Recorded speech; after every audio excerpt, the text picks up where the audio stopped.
Hello students, good afternoon everyone. It's me Rosie ma'am here with our today's lecture.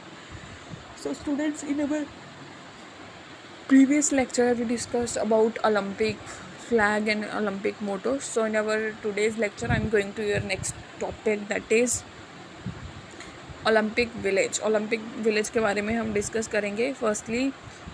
तो इससे पहले मैं आपको बता दूँ, कुछ जो शॉर्ट क्वेश्चन रहते हैं इस चैप्टर में वो इस तरह से रहते हैं। वन मार्क्स का जो क्वेश्चन आता है, when and where the Olympic games वो organize for the first time. इसमें उन्होंने बताया है कि मॉडर्न ओलंपिक जो गेम्स थे वो सबसे पहले कहाँ ऑर्गेनाइज़ किए गए थे। तो ये कहाँ पे किए गए थे organize? At Athens in 1896। Athens में किए गए थे 1896 में। दैन सेकेंड क्वेश्चन है, when and where the Olympic flag was fluttered for the first time. First time जो ओलंपिक फ्लैग था उसे कब फहराया गया था, कहाँ पे फहराया गया था? ये फहराया गया था एंटवर्प में इन 1926 में। स्टार्ट करते हैं हमारा आज का टॉपिक। आज का टॉपिक है आपका ओलंपिक विलेज, जिसमें हमने बताना है ओलंपिक विलेज क्या होता है। An Olympic village is built within an Olympic park और elsewhere in a host city. Olympic village क्या है? इसको बनाया जाता है ओलंपिक विद इन, हाँ, और N Olympic village is built with N Olympic park. Olympic village कहाँ बनाया जाता है? एक ओलंपिक पार्क के अंदर बनाया जाता है या फिर होस्ट सिटी में, जहाँ पे ओलंपिक ऑर्गेनाइज किए हों उस सिटी में बनाया जाता है। Olympic village are built to house for all participating athletes as well as officials, athletic trainers and other staff.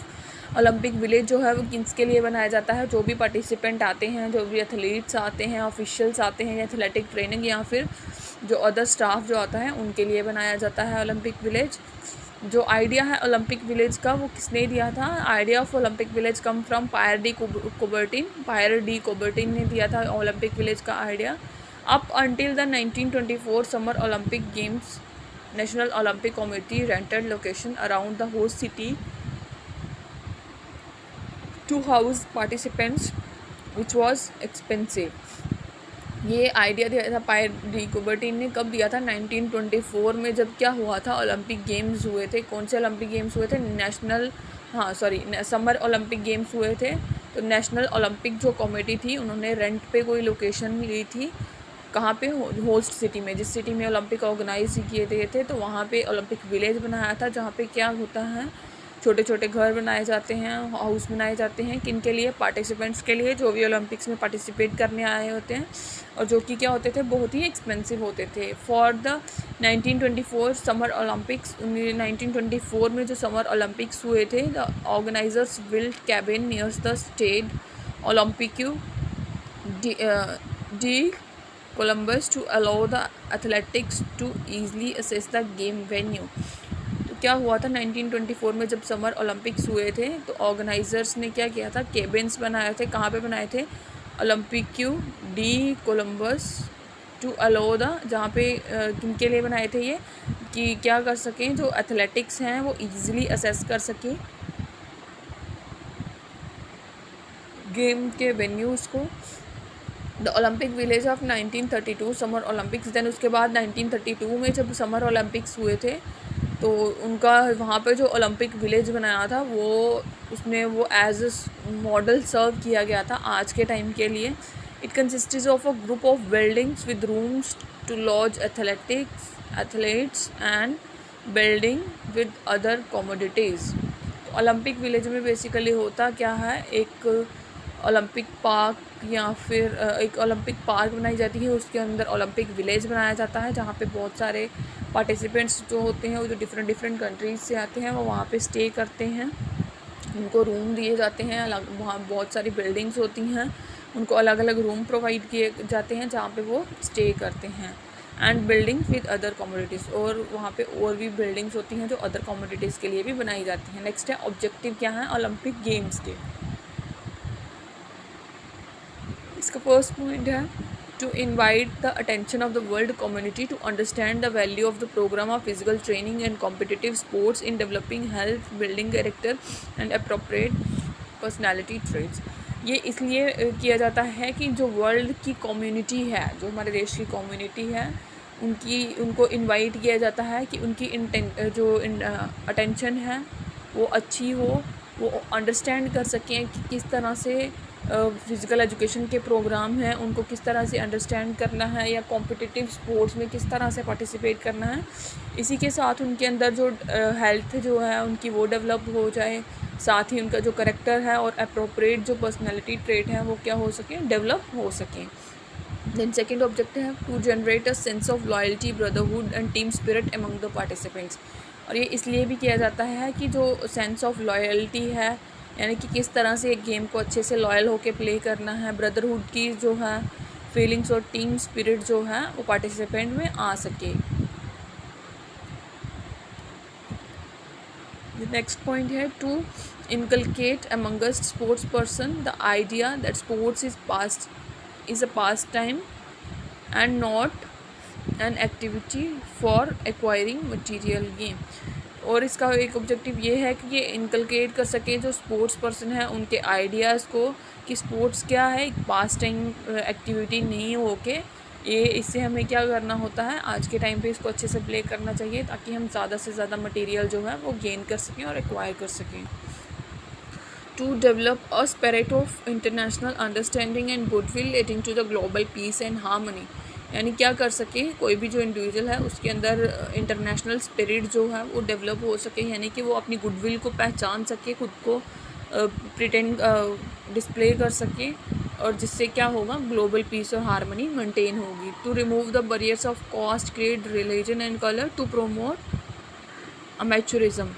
तो क्या है इसमें उन्होंने इसका ऑब्जेक्टिव ये था कि इसने क्या किया, कास्ट और करियर और रिलीजन और कलर का जो बैरियर था उसको भी रिमूव किया, ताकि क्या होता है जब ओलंपिक गेम्स होते हैं डिफरेंट कंट्रीज से डिफरेंट पीपल्स जो हैं वो पार्टिसिपेट करते हैं without any barrier of caste, creed, religion और colour.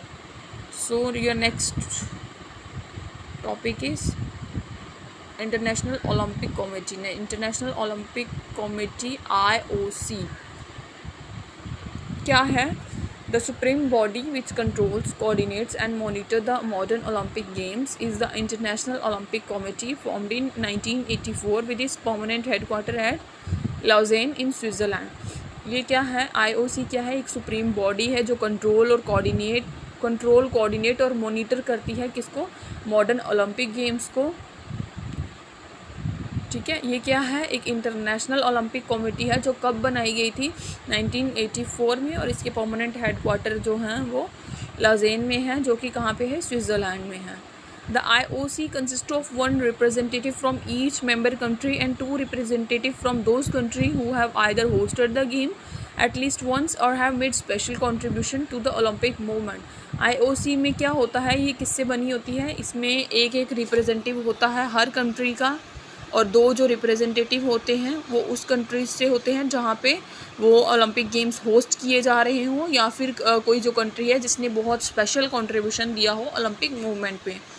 The supreme body has a representation of 168 nation. जो सुप्रीम बॉडी है उसकी रिप्रेजेंटेशन में 168 नेशंस होते हैं, 40 जो हैं वो इंटरनेशनल फेडरेशंस होती हैं, और 90 जो इंटरनेशनल ओलंपिक कमेटी मेंबर्स होते हैं वो कहाँ से होते हैं, डिफरेंट कॉन्टिनेंट से, यानी हमारे जो 5 कॉन्टिनेंट हैं वहाँ से होते हैं।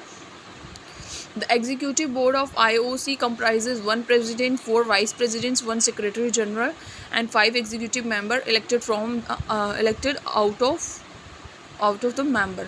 तो ये जो मैंने आपको बताया कि 168 नेशंस के रिप्रेजेंटेटिव आते हैं, 40 इंटरनेशनल फेडरेशन के आते हैं, देन 90 जो मेंबर हैं वो 5 कॉन्टिनेंट से आते हैं। इनमें से क्या करती है जो IOC है, इंटरनेशनल ओलंपिक कमेटी है, इसमें क्या होता है, एक प्रेसिडेंट होता है, 4 जो हैं वो वाइस प्रेसिडेंट होते हैं, एक सेक्रेटरी जनरल होता है, और 5 जो मेंबर होते हैं एग्जीक्यूटिव मेंबर होते हैं, जो कि इन सारे मेंबर्स में से इलेक्ट किए जाते हैं।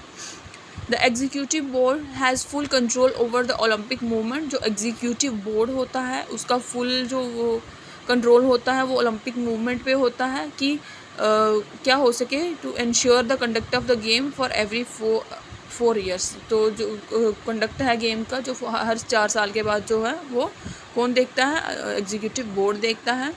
The IOC decided the venues and dates for the game after satisfying the available facilities, capabilities, financial status of the binding NOC. ठीक है, तो इसमें क्या होता है, जो एग्जीक्यूटिव बोर्ड होता है उसका फुल जो कंट्रोल रहता है। देन IOC जो है, इंटरनेशनल ओलंपिक कमेटी, वो डिसाइड करती है वेन्यू को कहाँ पे, यानी कि ओलंपिक जो गेम है वो कहाँ पे होगी, कौन सी डेट को पे होगी। ये कब डिसाइड करती हैं, जब वो पूरे सेटिस्फाइड हो जाते हैं कि उनके पास जो अवेलेबल फैसिलिटीज़ हैं वो कैसी हैं, कैपेबिलिटीज़ जो उनकी क्या है, या फिर उनका जो फाइनेंशियल स्टेटस है वो क्या है। The honour of hosting the games goes to the city where games are conducted. Honour of hosting जो है गेम्स का, वो किसको दिया जाता है, सिटी को दिया जाता है, वे जहाँ पे क्या होता है गेम्स वगैरह प्ले कंडक्टेड की जाती हैं, ना कि ये किसी कंट्री को दिया जाता है। यहाँ पे वो तो बेसिकली ये जो honour of hosting the game है वो किसको दिया जाता है, किसी भी सिटी को दिया जाता है। After the allotment the responsibility of total organisation rests with the National Olympic Committee of the host country according to the norms and procedure laid down by the IOC, यानी कि इंटरनेशनल ओलंपिक कमेटी। जो क्या होता है, जब इनको allotment हो जाती है, सिटी मिल जाती है, वो वेन्यू और डेट्स वगैरह डिसाइड कर लेते हैं, तो ये रिस्पॉन्सिबिलिटी किसकी रहती है, ऑर्गेनाइजेशन की।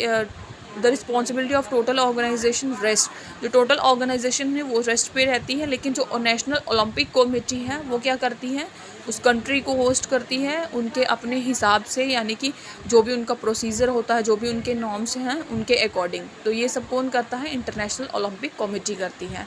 Then one more question is there, जो कि आपको 1 मार्क्स में आ सकता है।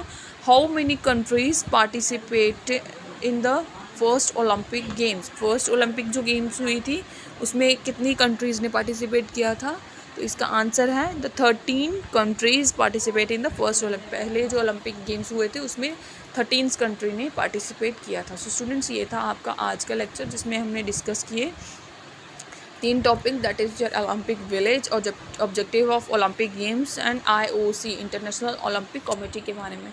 तो स्टूडेंट्स, आज की क्लास में हम इतना ही रखेंगे। नेक्स्ट क्लास में हम नए टॉपिक के साथ स्टार्ट करेंगे। Thank you students, have a good day.